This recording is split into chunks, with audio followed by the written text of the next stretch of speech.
Ilan taong ka na, Mami?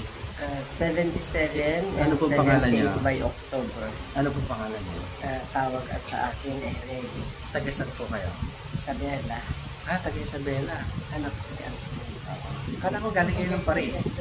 Oo, nung January 13 dumating ako So, sa Manila. so taga-Paris din kayo. Ano po yung ano? Ba't kayo pumunta dito? Ano yung pinaayos po ninyo? Wala, nagbakasyon na ako dahil na-opera Hindi, dito po. Dapat kayo nagpunta sa akin. Hindi yung sa Pilipinas. Dito sa akin. Kasi Sa siya, biomechanics. sabi itong anak ko na na-experience siyang pumunta dito. Okay. O sige, punta nga tayo dahil may masakit ako dito. So, masakit yung inyong leeg. Dito sa parte dito. Tsaka yung Balakang. mamanhid ko dito. Masakit daw ang tuhod niya. Tsaka namamanhid ang paa. Masakit ang tuhod. Tsaka yung balakang. Often yung pamamanhid nito. Kaya Often numbness. Kumbaga. numbness.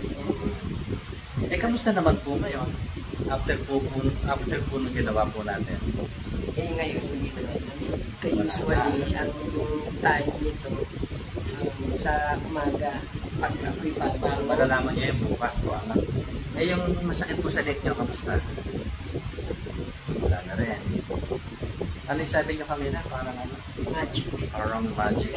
It's not magic. It's biomechanics po. Ay, bagay mechanic. Yes, it's bone engineering. Yun lang po, Mami. Salamat sa Diyos. Ah, Yun lang. That's it. Salamat sa Diyos.